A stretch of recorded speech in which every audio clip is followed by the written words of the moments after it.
saudação. Saudamos os amigos que nos alegram com a presença e mais essa atividade da nossa casa. Aliás, uma atividade que desde o início da casa, há 34 anos, 34 anos a nossa casa não abriu esse horário de palestra, às quartas-feiras às 20 horas. Então, é a atividade mais tradicional, acho que junto ao Cantão de Paz também, né, mãe? E que, graças a Deus, tem se mantido. Às vezes com mais comparecimento, às vezes com menos, uns assustados pela pandemia, outros assustados pelo frio, mas importa que estamos aqui, a mensagem é trazida e todos vão se beneficiar, mercê da misericórdia de Deus.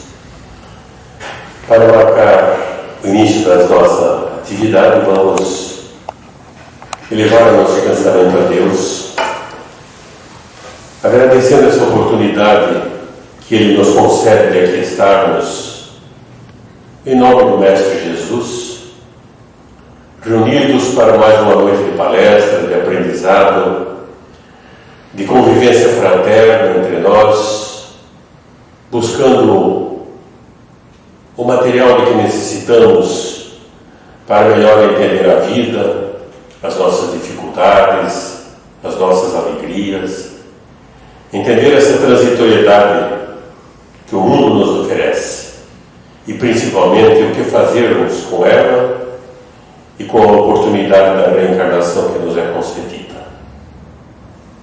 Por certo, em cada oportunidade que temos, levamos um pouco mais de conhecimento, de entendimento, para nos moldarmos à melhor maneira de conduzir os nossos dias em busca do grande objetivo que é o nosso crescimento espiritual. Que os amigos espirituais assistam ao nosso Wilson, assistam a todos nós e que a presença do Mestre se faça entre nós nesta noite e por todo sempre. Que assim seja. A palestra de hoje está a cargo do nosso querido Wilson Reis Filho, trabalhador de doutrina. Wilson veio de Santa Catarina, quando lá na região de Caçador já desenvolveu um trabalho importante de divulgação doutrinária. Já há mais de 20 anos está conosco aqui, já foi presidente da nossa instituição por 2 vezes, já desempenhou diversos cargos na diretoria e na condução dos trabalhos da CER, mas principalmente na divulgação doutrinária também na Federação Espírita do Paraná e aqui na CER. E é com muita alegria que nessa noite nós o recebemos uma vez mais para ouvi-lo e anunciamos o Wilson Reis Filho.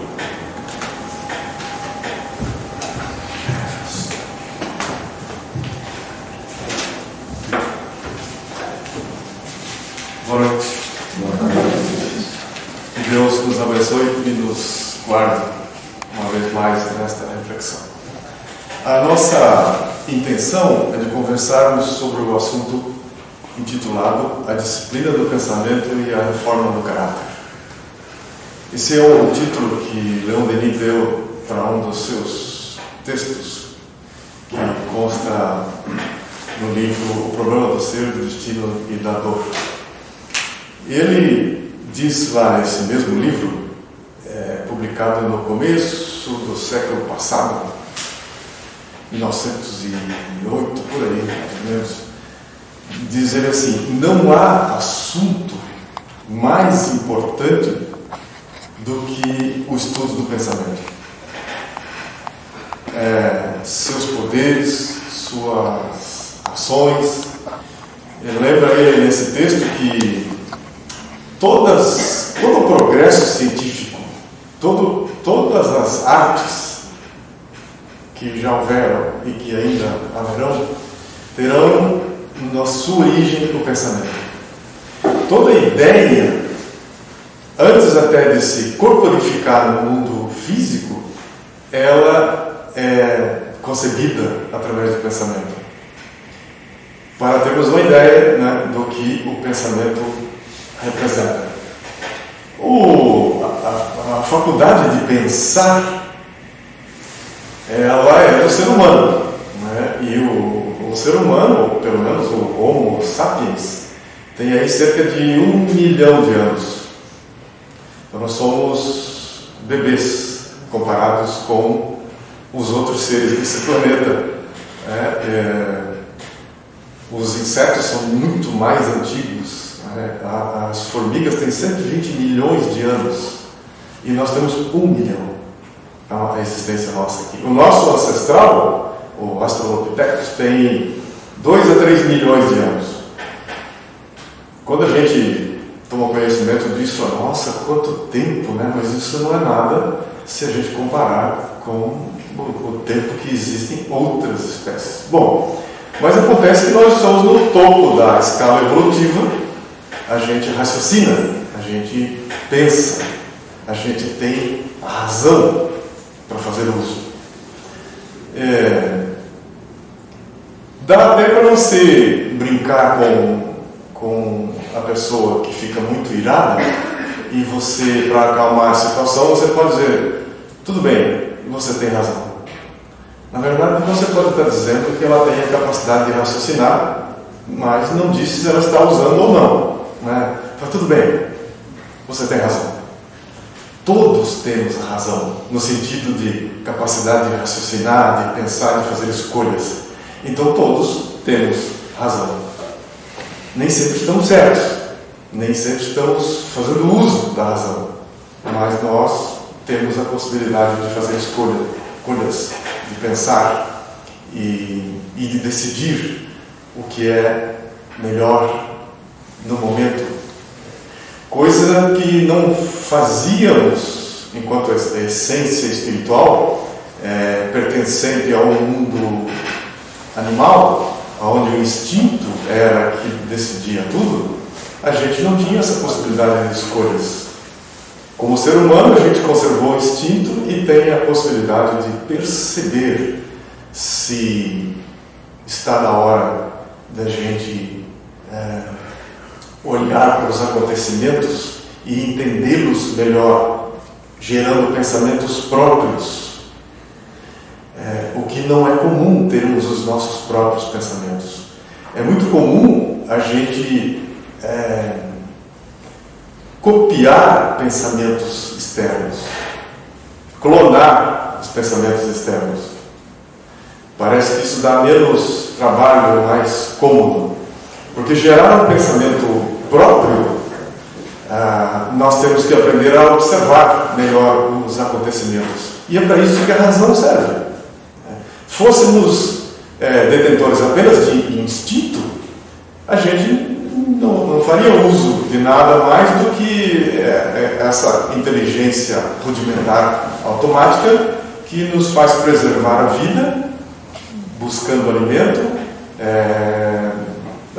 nos multiplicando através da relação sexual e fica por aí, e cuidando para que não seja engolido pelo seu predador.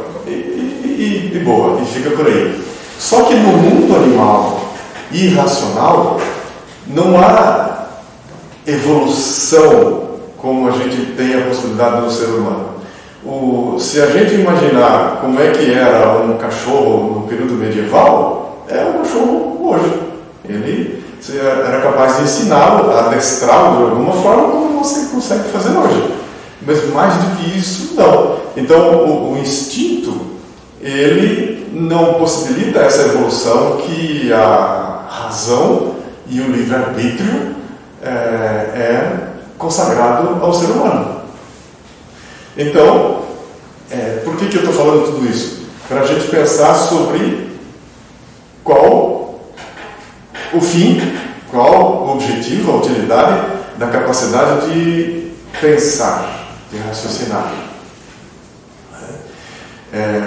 A gente aprende que, quando tem espírita, que a evolução intelectual, ela precede ou vem junto com a evolução moral, acontece junto. E com isso a gente fica, às vezes, confundindo que evolução intelectual seria essa. Será que, a ponto de construirmos máquinas voadoras, construirmos aparelhos super sofisticados e que o ser humano comum nem entende como é que fabrica aquilo, como é que aquilo acontece, né? Hoje nós somos, a maioria de nós, meros apertadores de botão e não sabemos exatamente como tudo acontece, como é que... Então, meia dúzia de pessoas ocupadas com inovações, com a ciência de ponta, acabam participando desse mundo da inovação e da tecnologia, quando a natureza, veja que a nossa evolução, a nossa construção como ser humano, independe dessa tecnologia. Senão a gente olharia para a nossa antiguidade, que nós temos aí 35, 40 mil anos que existe a civilização na Terra, poderíamos olhar para esse tempo todo, 35, 40 mil anos, como somente agora seremos capazes de ter um comportamento que nos colocaria mais próximos de Deus, com a possibilidade de desfrutarmos o céu, entre aspas. Não, claro que não. A natureza precisa de nós para esse crescimento, para essa construção como seres humanos. E isso independe de quantas máquinas a gente já inventou, se a gente voa a velocidade da luz ou não. Por quê? Porque quando a ciência descobre alguma coisa, o próprio verbo já diz tudo. A gente usa o verbo descobrir para as invenções. Mas o descobrir vem antes da invenção. Então, no fundo, temos o mérito da invenção, mas apenas descobrimos, tiramos o véu sobre um fenômeno que não conhecíamos. Então, aquele fenômeno já existia, nós só não o conhecíamos e chamamos isso de invenção. Isso quer dizer o quê? Que quando a gente fica muito admirado de termos toda a tecnologia que temos hoje, a gente não lembra que a velocidade da luz já existia na natureza. A velocidade supersônica, isso já existia na natureza, a gente só descobriu. Então, a gente veio para a Terra para a construção nossa como seres humanos. E isso independe de quantos supersônicos a gente dispõe, de quantas bombas atômicas, de quantos celulares, de quanta tecnologia ainda vai ser descoberta. Porque o mais importante é a nossa construção. E isso, tanto as ciências como as artes, a nossa construção depende do nosso pensamento.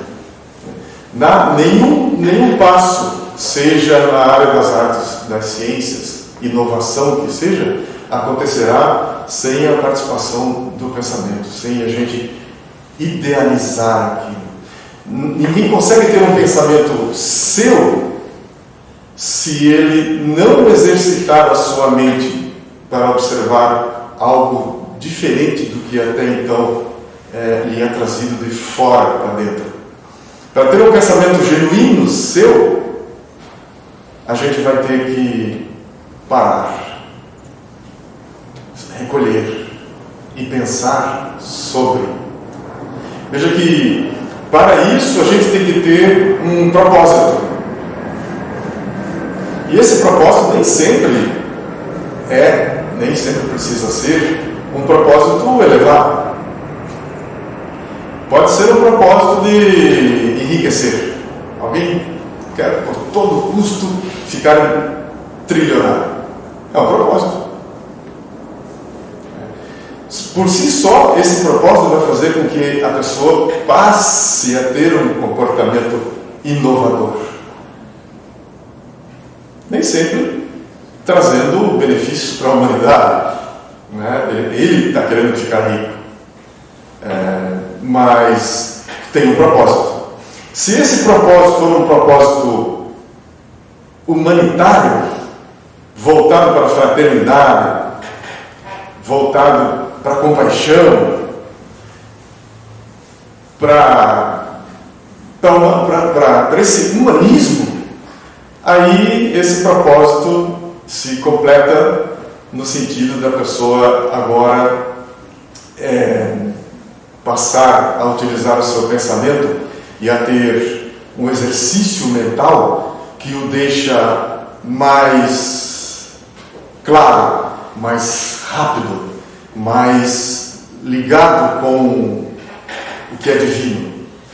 Alguns sociólogos comparam a sociedade a uma pirâmide, na qual cada um de nós é uma faceta, uma pirâmide multifacetária.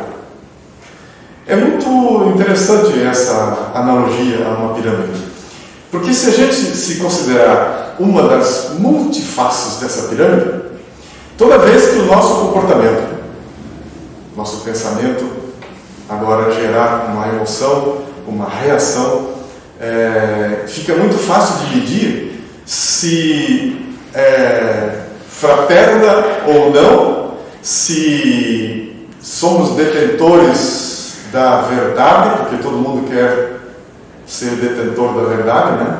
Hoje mais do que nunca. Hoje nós estamos certos e tem um grupo que está errado, tem um grupo que está equivocado, tem um grupo que não está entendendo. Então a gente se separa em grupos que estão pensando certo e o outro grupo não está pensando certo, né? Então, se nós quisermos saber o quanto que o nosso olhar, a nossa verdade está certa, essa analogia da pirâmide é muito interessante, porque no ápice dessa pirâmide nos encontraremos todos no ápice dessa pirâmide, no sentido de sentimento de fraternidade, onde não teremos diferenças. Todo mundo busca essa união fraterna no ápice dessa pirâmide multifacetária. Toda vez que a gente se distanciar, nós estamos ou caindo ou estacionados. Toda conduta que nos estaciona nessa ascensão ao ápice da pirâmide, tudo o que nos distancia dos outros. Porque se eu sou o único correto, se a minha maneira de entender o mundo é a correta e a única correta, essa é uma maneira de estacionar muito doentia quase. Porque eu não estaria aberto para outras verdades, já que eu trabalho com a hipótese de que a minha verdade é a única possível e não existirão outras verdades. Quando na verdade todos buscamos a verdade de uma forma muito particular, muito própria. Todos olhamos para esse ápice da pirâmide e no fundo queremos chegar lá, mesmo que a gente tenha um procedimento que queira excluir as pessoas que não pensam como a gente pensa. Mesmo assim, a gente sabe que um dia nós vamos nos entender de alguma forma. Só que, se quisermos medir o quanto nos afasta do objetivo de chegar no ápice dessa pirâmide, é saber o quanto que nos afasta um dos outros a nossa maneira de ser. Quando a gente diz assim, dou um boi para não entrar na briga e uma boiada para não sair depois que entra, mas você fala, não, esse sujeito tem né, eu dou um boi para não entrar na briga, mas eu dou uma boiada para não sair da briga depois que entrou. Ou a gente ouve quando não diz, né? Se mexer comigo eu viro um bicho. Mas também, né, mexeu comigo, eu viro um bicho. Então, como se isso fosse algo grandioso você virar bicho, né? Porque grandioso seria você virar humano. E é para isso que nós estamos na Terra, para nos humanizar. Olhar para o outro como também estando nesse mesmo caminho, nessa mesma direção. E não só olhar para ele como estando, mas como ele também buscando a sua parcela de verdade. Então, o pensamento, ele, segundo o capítulo 14 do Evangelho segundo o Espiritismo, o capítulo 14 é bastante extenso e fala de fluidos. E os espíritos não poderiam falar de fluidos sem falar de pensamento. E nós encontramos lá o seguinte: os espíritos manipulam os fluidos espirituais empregando o pensamento e a vontade. São para o espírito o que são as mãos para os encarnados. A gente manipula a matéria com as mãos. Os espíritos não precisam, eles manipulam com o pensamento e com a vontade. Também nesse mesmo item do livro A Gênese, o pensamento do espírito cria fluidicamente objetos de que ele esteja acostumado a usar. Por exemplo, a gente desencarna, somos espíritos, e se nós somos fumantes inveterados, quando der vontade de fumar, eu posso involuntariamente materializar um cigarro no meio dos dedos e ficar constrangido porque estou num meio que não pode fumar, no mundo espiritual. Da mesma forma, os espíritos materializam objetos que eles estavam acostumados a usar numa determinada circunstância e materializam.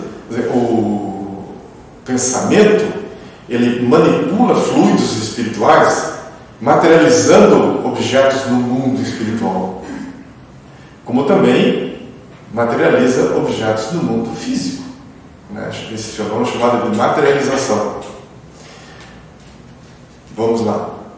Ainda do mesmo capítulo do livro A Gênese. O pensamento do encarnado atua sobre os fluidos espirituais como o dos desencarnados. Então, nós somos espíritos, tanto quanto são espíritos os que não têm mais o corpo. A nossa diferença é que nós temos um uniforme, corpo físico, e os espíritos já não têm. Mas há uma diferença quanto à possibilidade de manipular fluidos. E se transmite de espírito para espírito pelas mesmas vias, pensamento. E, conforme seja bom ou mal, saneia ou vicia os fluidos ambientes. Por isso é que a gente chega em determinado lugar e se sente bem ou se sente comprimido, se sente com vontade de ficar pouco tempo ali, seja uma casa, seja um ambiente de trabalho, seja o que for, seja um clube, tem a sua aura própria, a sua atmosfera fluídica muito própria. E esse muito próprio está relacionado com o que se pensa ali, com o tipo de vibração. E esse pensamento vai sanear o ambiente ou vai viciar o ambiente, vai deixar mais pesado, mais compacto. E o nosso perispírito é formado de fluidos. O corpo espiritual da alma é formado de fluidos. E é com o pensamento que a gente se veste fluidicamente.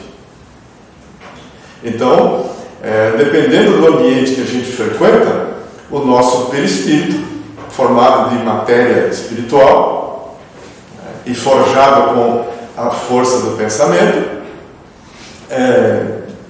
revestido, não diria forjado, porque ele existe, ele vai persistir mesmo depois, quando nós evoluirmos mais, mas esse revestimento do corpo espiritual, do corpo fluídico, está relacionado com o pensamento. E onde nós estivermos, esse texto diz com todas as letras, o nosso perispírito se comporta como uma esponja fluídica. se ele já não é tão luminoso como poderia ser, é por causa dos pensamentos que a gente abriga, que a gente mantém, que a gente alimenta, cultiva. E não bastasse cultivar os pensamentos não muito elevados, aonde a gente for, esse corpo perispiritual, esse corpo fluídico, esse corpo da alma, que permanece mesmo depois da morte do corpo físico, ele se comporta como uma esponja fluídica. Veja que essa alusão à esponja fluídica é interessante a gente lembrar que ela vai existir mesmo que a gente não tenha mais o corpo físico. Então, quando a gente aprende que não existe inferno e nem céu como um lugar circunscrito, mas existe um lugar onde se agrupam espíritos infernizados, complicados, perturbados, e que em quem olhasse de fora um lugar assim diria: ali é o inferno, ou ali é o céu, dependendo da situação particular de cada um que se reúne em determinado lugar.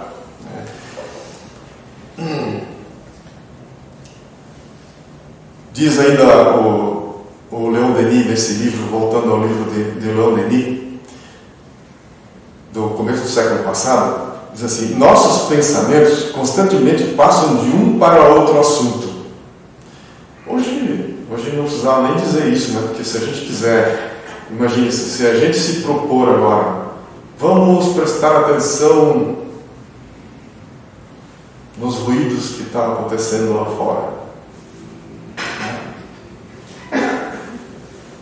ou aqui dentro, ou na sua respiração, ou mais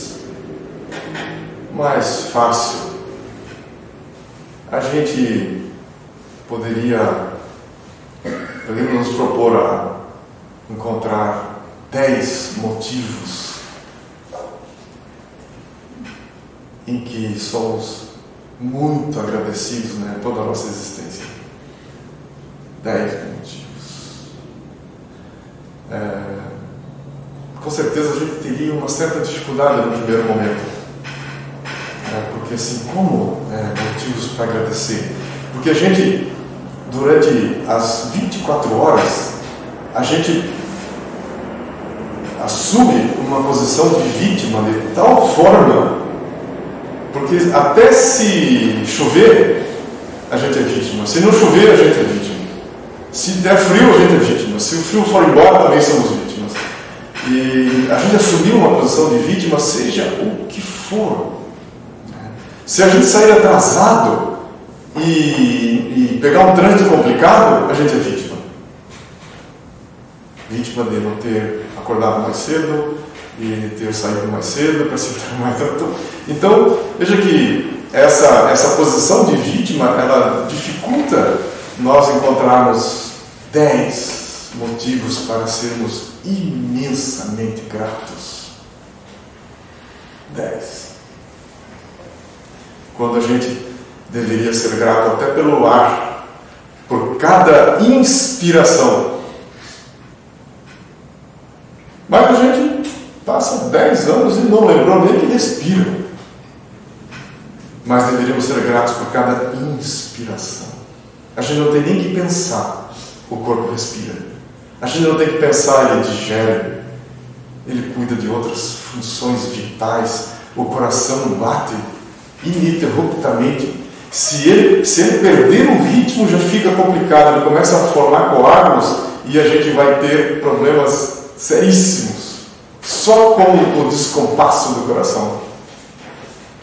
Tudo no momento certo, na velocidade certa, na pressão correta, e a gente pensaria: pelo que temos que agradecer? Quando a gente nem pensou em existir. Onde nós pensamos em existir? Aí valeria a pena refletir sobre a nossa existência, o que representa a nossa existência, o quão rica é a nossa existência.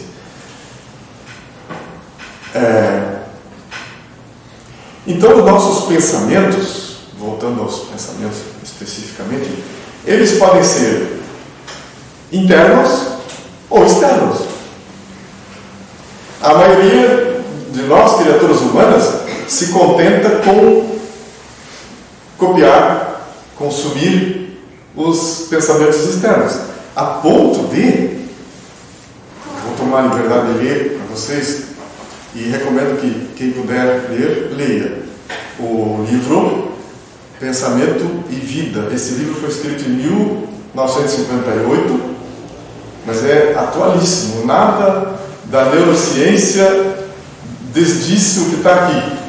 Absolutamente nada, só confirmou. E no capítulo 20 do livro chamado Pensamento e Vida, psicografado por Chico Xavier e o Espírito Emmanuel, ele titulou de Hábito. Eu só vou ler 2 parágrafos aqui para não entediar vocês, mas para deixar vocês com vontade de conhecer o texto todo. Hábito. O hábito é uma esteira de reflexos mentais acumulados, operando constante indução à rotina. Hábito é uma esteira de reflexos mentais acumulados. Faz o que isso? Opera constante indução à rotina. Quando a gente é dono da verdade e acha que a verdade está só conosco, a gente fica nessa rotina. A gente não é aberto para saber de onde o outro está vendo a mesma coisa, porque eu estou certo, eu sou o único certo. Então, eu fico numa rotina, como se a gente pudesse estar num carro, numa viagem, né? A nossa existência fosse uma viagem, e toda vez que você olhasse pela janela, a paisagem é a mesma. 31 de dezembro de 2021. Aí você olha na paisagem, não mudou nada. 31 de dezembro de 2022, não coisa. Porque eu sou dono, na verdade, eu sou aberto.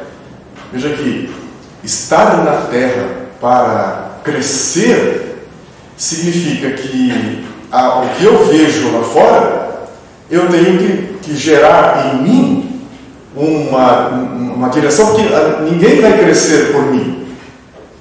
Se ninguém vai crescer por mim, não será o padrão externo que vai crescer por mim.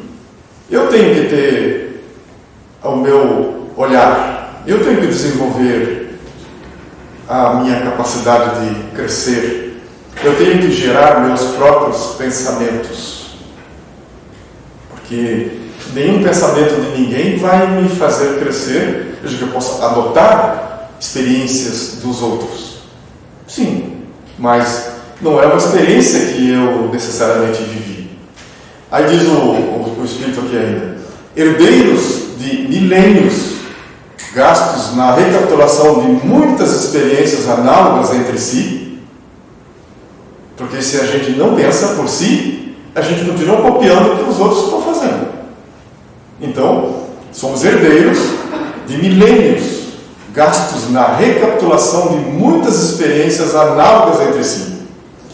Vivemos até agora quase que a maneira de embarcações ao gosto da correnteza, no rio de hábitos aos quais nos ajustamos sem resistência. É comum. Só que a gente não tem do que reclamar se a gente não toma as rédeas do pensamento. Aí a gente fica: será que nós somos adeptos da Terra plana ou da Terra redonda? Ah, não, eu acho que isso, eu acho que aquilo. Mas e se a gente pensar um pouquinho, né? Conta-se que Nicolau Copérnico, acho que estava uma vez navegando e ele disse assim para o seu filho: veja que interessante. Pegou uma esfera e observa aquele navio lá longe. Veja que, à medida que o navio se distancia, primeiro some o casco do navio. Depois, some as velas. Por último, some aquela vela menorzinha no ápice do mastro. E ele falou, sabe o que quer dizer isso? Pegou a esfera e falou, a Terra é esférica. Senão, o navio ficaria pequenininho e desapareceria como um ponto se fosse plana. Então, isso é você ter as suas próprias conclusões, seu próprio pensamento. É você acreditar em algo, não porque alguém disse que é plano ou que não é plano, mas porque você usou a sua capacidade de raciocinar. E aí, quando você vê a discussão sem o raciocínio, você não tem mais aquela vontade de continuar de um lado ou de outro apaixonadamente, como a gente faz quando não raciocina. Você tem os motivos para você crer. E os orientais, eles pregam uma coisa muito interessante. A crença, ela é fruto, ela é originária da experiência. Então a gente tem experiência que geram crenças. E as crenças geram pensamentos, palavras, atos, hábitos e geram destino. Então o destino, quando a gente já... Você acredita no destino? Sim, mas ele começa lá no que gera a crença. Se o meu destino, se a minha crença é de que eu jamais vou passar no vestibular, vai ser difícil passar no vestibular. Porque essa é a minha crença. Para eu mudar essa crença, eu tenho que ter uma experiência diferente. E aí, eu passo a pensar diferente. Eu crio hábitos diferentes. Com hábitos diferentes, eu gero o meu destino. E eu não consigo fugir desse destino se eu não mudar a crença. Meu destino é não passar no vestibular. Não é destino, é que você ficou lá no começo. E isso vale para qualquer empreendimento, seja da alma, seja do mundo físico, que a gente eleger como interessante, como importante. Aí, elegendo como importante, algo fez com que aquilo passasse a ser a minha crença. Isso é importante, não importa. Gerada a crença, meu comportamento vai ficar atendendo ao que eu acho importante. Aí terei chance, já que eu tenho propósito, eu terei chance de pensar por mim mesmo. Embora continue me valendo dos pensamentos dos que já pensaram antes de mim, através de livros, através do que a gente conversa, através do que a sociedade trouxe, até a nossa cultura trouxe até hoje. E aí a gente se vale de tudo isso. Só que, sabendo que o que desenvolve a nossa mente é ter os próprios pensamentos, a gente não abre mão de ser único na Terra. De pensar em alguma coisa que alguém ainda não pensou. Porque é possível. Porque o que foi possível para um ser humano na Terra é possível para qualquer um de nós. Se houve na história alguém que se destacou porque teve um pensamento único, é porque é possível ter pensamentos próprios, nossos. Claro, desde que a gente se dedique. Veja que ao termos uma vida agitada e em busca do que os outros já pensaram, sem essa disposição de pensar por si próprio, a gente se acomoda e a minha crença fica sendo a de que eu sou assim, meio fraquinho, quando não é verdade, em idade nenhuma. Hoje, a neurociência descobre e torna público que todos os dias nosso cérebro deixa à disposição 10 mil células tronco neurais para você aprender qualquer coisa nova. Mas a gente diz, não, mas eu já estou meio velho, não, mas eu já não estou velho, mas não tenho muito interesse nisso, naquilo. E toda vez que a gente abre mão de aprender uma coisa nova, o nosso cérebro ou para ou envelhece antes do tempo. E a gente vai, como estamos acostumados a sermos vítimas, a gente se acomoda ali no vitimismo, fala, pois o Alzheimer chegou meio cedo para mim, o Parkinson chegou meio cedo. Chegou meio cedo, eu não precisaria, não deu outro destino para isso. Aí, continuando aqui, diz o Espírito Emmanuel: com naturais exceções, todos adquirimos o costume de consumir os pensamentos alheios pela reflexão automática, e em razão disso, exageramos as nossas necessidades, apartando-nos da simplicidade com que nos seria fácil erguer uma vida melhor. E formamos em torno delas todo um sistema defensivo à base de crueldade com o qual ferimos o próximo, dilaceramos consequentemente a nós mesmos. Então, consumimos o pensamento alheio pela reflexão automática e, em razão disso, exageramos as necessidades e os cuidados, os medos. Veja que nos tempos atuais, então, se você eu notei isso durante a pandemia, se você quisesse tranquilizar alguém, é muito difícil tranquilizar alguém aterrorizado. Dificílimo.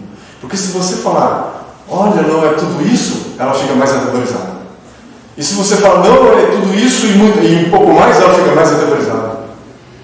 Então não há como ajudar alguém aterrorizado enquanto ela não abrir os olhos. Seria algo similar. Não sei se vocês lembram, tem uns 3 ou 4 anos que aqui no Brasil uma dentista foi assaltada no seu próprio consultório, foi amarrada e queimada pelos assaltantes. Isso tem uns, sei lá, pode ter que ter uns 5 anos já isso. E foi uma coisa muito trágica, porque ela era arrimo de família da mãe, não era nem família, ela que mantinha a mãe financeiramente, e ela foi assaltada e os ladrões não ficaram contentes só com levar o dinheiro, mas amarraram ela na própria cadeira, instrumento do trabalho dela, e a queimaram viva.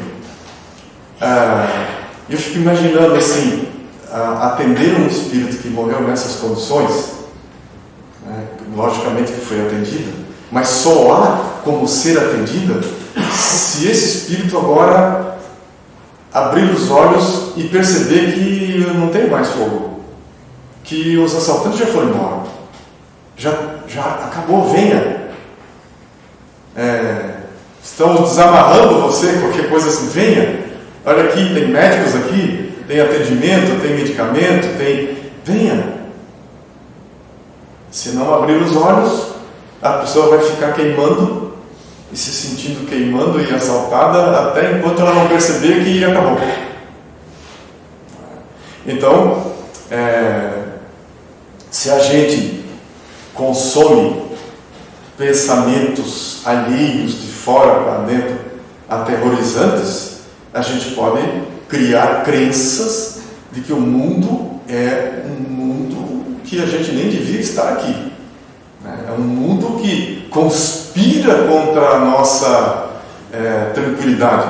Quando, na verdade, a Terra é um mundo, é uma escola, embora seja um mundo de provas e expiações, é um educandário.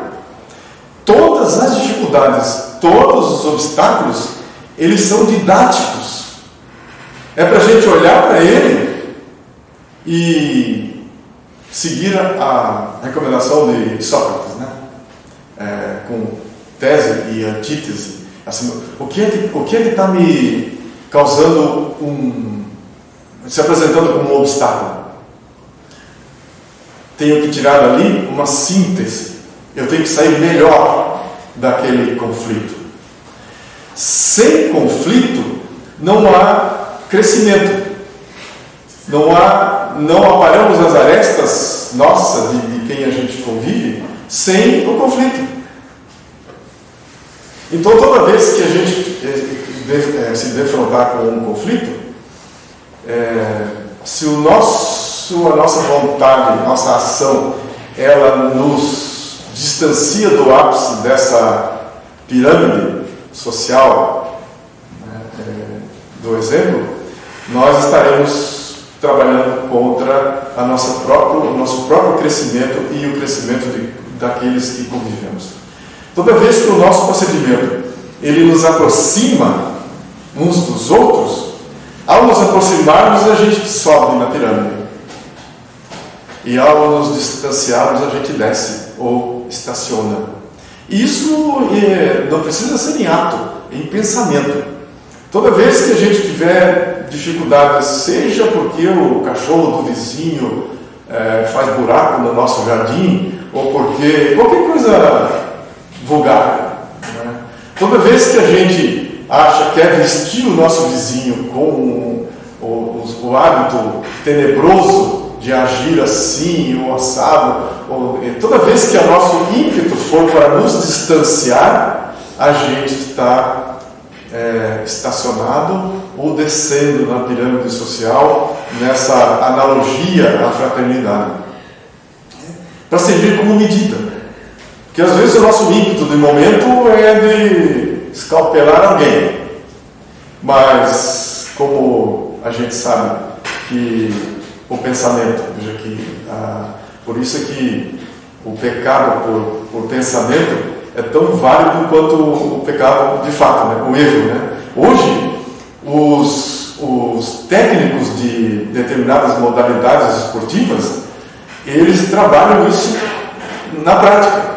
Toda vez que o atleta estiver impossibilitado de se exercitar por ou porque fez uma cirurgia, por causa de uma contusão, eles sabem que se o sujeito se imaginar naquela atividade, ele não perde 100% da sua performance que perderia naquele período que está parado.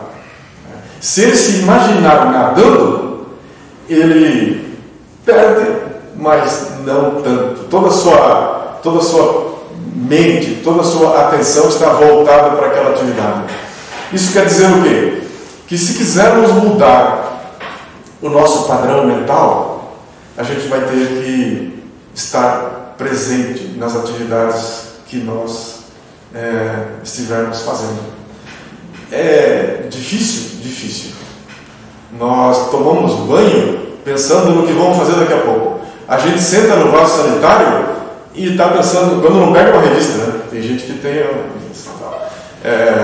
Nunca estamos onde estamos. Sempre estamos em outros lugares. E a gente quer ser dono dos seus próprios pensamentos quando nem estamos onde estamos nunca. Então, a nossa mente e agora mais do que nunca, né? Agora com as redes sociais e essa dissensão que há hoje, nós nunca fomos tão sectários como estamos hoje, né? O mundo inteiro é sectário.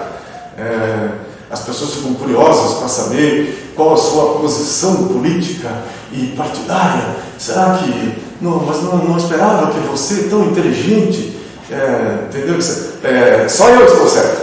Eu sou inteligente e o certo. O outro, né, só falta chamar o outro de burro. Falar, mas você é tão inteligente, não vê as coisas como eu vejo. Veja que é uma temeridade isso. Quando eu falo isso, eu estou dizendo para mim mesmo que eu sou o detentor da verdade plena. A verdade está só comigo. E isso é muito ruim. Porque se eu acho mesmo que eu sou o detentor da verdade, eu estou fechado para qualquer aprendizado. E duas pessoas detentoras de verdade, 100%, elas não têm nada para aprender uma com a outra, absolutamente nada. Tem muito para ensinar. quando na verdade não deve ter nada, porque se eu acho que sou detentor de uma verdade absoluta, a verdade absoluta é universal. A verdade absoluta não é de um grupo, de um time de futebol, não, a verdade absoluta é universal. Deve ser por isso que o Cristo, quando perguntado por Pôncio Pilatos que é a verdade, ele se calou. Não teria como falar da verdade. Mas detentores da verdade não tem nada para aprender com ninguém. É esse que vai olhar pela janela do carro todo ano, né? Considerando a nossa encarnação como uma viagem, e a paisagem será a mesma, entediante. Vocês já imaginaram viajar e viajar e viajar, e você olha para fora, é a mesma paisagem? Se a gente pensaria um pouco, não suportaria isso. Quando voltar o espelho mental para o nosso interior, seria tão rico de experiências, mudaria as nossas crenças, mudaria nossos pensamentos, nossas palavras, construiriam um jeito diferente de viver, hábitos novos e um destino diferente. Aí sim poderíamos olhar pela janela e vermos paisagens diferentes. Estando com a mente aberta, isso é enriquecedor. Donos da verdade são escravos daquela crença de que nada mais existe a não ser o que eu enxergo. E no mundo de provas e expiações, onde nós, espíritos que estamos aqui, temos uma imensidade para descobrir no campo do aperfeiçoamento, imagine o quanto a gente ainda não percebe dos objetivos da vida, né? Quando vamos ficar na Terra, até que o nosso procedimento seja humano, fraterno, independente. Os espíritos que passaram por aqui e já não precisam aprender mais nada aqui, porque já são humanos e fraternos, eles vibram o bem, a fraternidade. Eles não precisam saber aonde se encontra alguém por quem ele vibra. Ele não precisa saber por quantos ele vibra. Ele vibra, é uma realidade conquistada. E isso faz com que ele não precise mais reencarnar na Terra, porque atingiu esse ponto máximo do humanismo. Não importa se o outro está entendendo ou não está entendendo, se o procedimento dele não é conforme o jeito de a gente olhar a vida, porque é uma trajetória muito particular e muito individual de cada um. De qualquer forma, o pensamento vai estar no fulcro central desse processo. E o pensamento é o que a gente tem de mais livre. Eu posso estar me sentindo preso com vários outros aspectos da vida, mas o pensamento, eu sou livre, totalmente livre.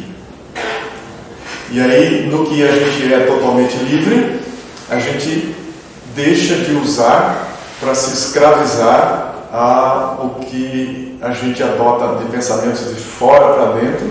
Os padrões externos ficam valendo como os mais próprios, quando na verdade a gente se admira muito de um adolescente querer adotar um vocabulário, uma dancinha, um jeito de se vestir, para pertencer ao grupo.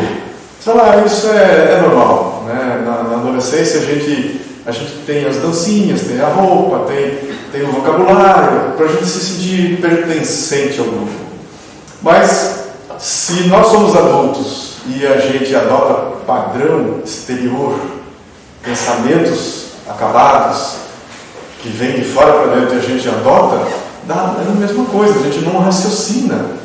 Por isso é que tem gente que é adepta da terra plana e outros adeptos da terra redonda. Ele falou, meu Deus, eu achava que você fosse mais inteligente.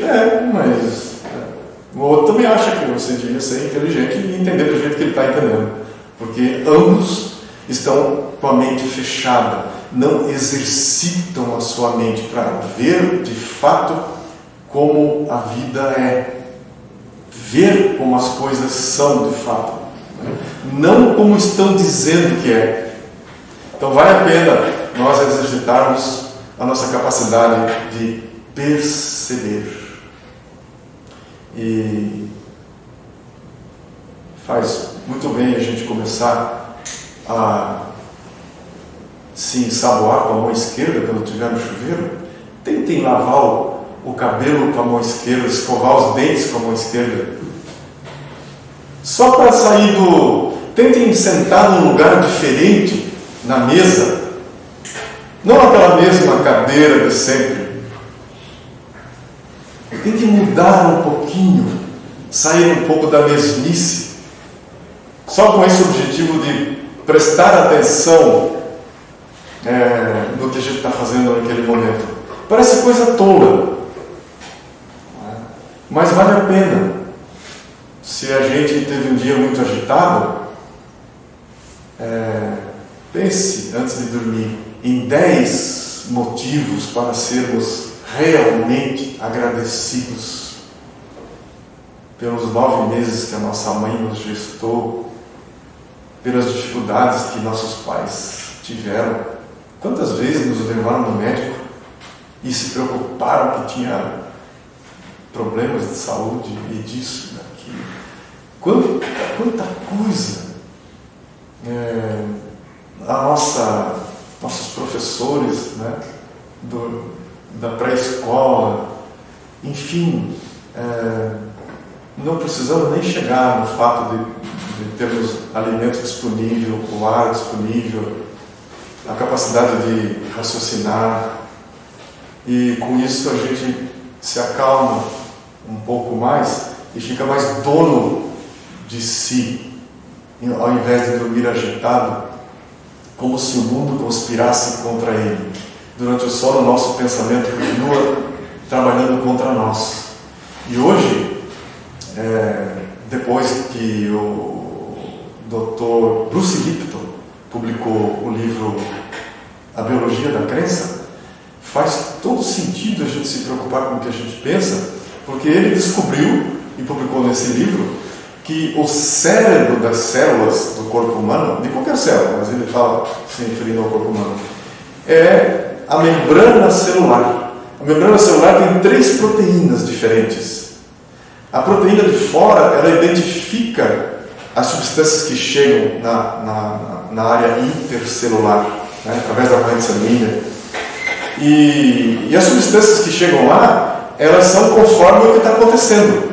Determinados hormônios, e se a gente está constantemente em ameaça, os hormônios que são gerados durante o período de estresse estão constantemente ali, e cada célula interpreta como se a gente estivesse passando por um perigo enorme, 24 horas por dia. E aí o cérebro da célula membrana decodifica essa substância, passa para a proteína que está no meio, a proteína mais interna agora copia do cromossomo a parte do cromossomo que vai fazer frente àquela ameaça que não existe, é uma ameaça ilusória, e aí vai fazer frente a uma ameaça ilusória, sendo que abaixa a nossa imunidade. Todos nós temos cerca de 200 células cancerosas se formando todos os dias, todos nós, que o nosso sistema imune dá conta. Quem faz com que ele fique sem dar conta é o nosso pensamento. A gente se acha ameaçado. Nenhum de nós está realmente sob ameaça. Nenhum de nós. Em essência, não. Absolutamente não. Porque qualquer coisa que pudesse nos ameaçar em essência poderia mais que Deus. Nós somos criaturas divinas. Então, nada constitui uma ameaça real em essência. Né? Poderá entrar um malfeitor na nossa casa, roubar, estuprar, escalpelar, levar tudo. Mas tudo com relação à matéria. Em essência, não pode causar um arranhão. Absolutamente. E o nosso nome dessa vez é uma personalidade. Não é? Se daqui a pouco a gente entrega o corpo físico, e aí, por mais que tenha um busto nosso lá na praça, que a gente foi importante para a sociedade, aqui foi uma personalidade que eu enverguei e nunca tive esse nome e passa. E aí fica em nós as nossas conquistas, elaboradas através do pensamento, autodomínio, autocontrole, pensamentos próprios. Só nós podemos mudar essa situação. E é no que a gente é mais livre, totalmente livre. A que a gente, a cada momento, olharmos para o que está acontecendo e ver se aquela reação nossa é uma reação humana, no sentido de nos aproximarmos uns dos outros. Se eu não estou vendo, como dizia a minha avó, chifre em cabeça de cavalo, normalmente a gente vê ameaças onde não existe. Então, vale a pena a gente olhar para os acontecimentos e ter a atenção necessária para perceber qual a minha reação frente ao que está acontecendo. Eu posso fazer isso quando eu assisto um filme, quando eu assisto um teatro, quando eu estou numa conversa com alguém, numa reunião, quando eu estou conversando à distância, eu posso perceber o que gera em mim cada procedimento. Isso faz com que a gente vá aprendendo a estar presente. Se eu não estou presente, não estou vivendo plenamente. Adotei um padrão social, me acomodei com aquilo, e se não der certo, eu viro vítima. Vítima da minha falta de atenção. Vale a pena vivermos, de fato, mais plenamente. Essa é uma recomendação de Jesus. Vim para que tenhais vida. Vida em abundância. Vida plena. No mundo tereis aflições, mas eu venci o mundo. Então, isso tudo não pode ser uma historinha para boi dormir, como se diz no popular. Tem que ser verdade. Ou a gente deixa o cristianismo para lá, deixa isso para lá, senão isso aí ou é verdade, ou não é. Então, que Deus nos abençoe, nos guarde, nos dê forças para nos mantermos de pé. Venha a pandemia, saia a pandemia, venha o que vier. Não há fardos mais pesados nos nossos ombros do que a gente não possa carregar. Deus nos abençoe.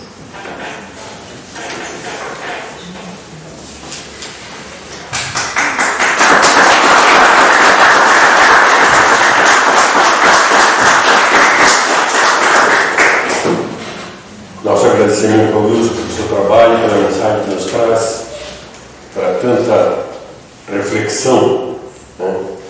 Que todos nos enquadramos na forma diversa do seu verdadeiro fim, que é o que fazemos do nosso pensamento. Quero lembrar que a casa está voltando à atividade presencial com essa atividade por enquanto, até que as autoridades deem por terminada essa pandemia que ainda nos preocupa, que ainda nos assusta, né? E os números têm sido crescentes. Então, a direção da casa permanece mantendo somente a atividade da quarta-feira de forma presencial. Temos entre nós alguém que tenha vindo pela primeira vez hoje? Não? Alguém fazendo aniversário hoje? Marcelo, não veio pela primeira vez? Não. Alguém fazendo aniversário hoje? Alguém fazendo aniversário em junho? Amanhã. Ganha o livro. Ganhou o presente. Venha cá. Por favor. O livro Para Uso Diário, da autoria do Raul Teixeira. Antecipadamente, parabéns. Felicidades.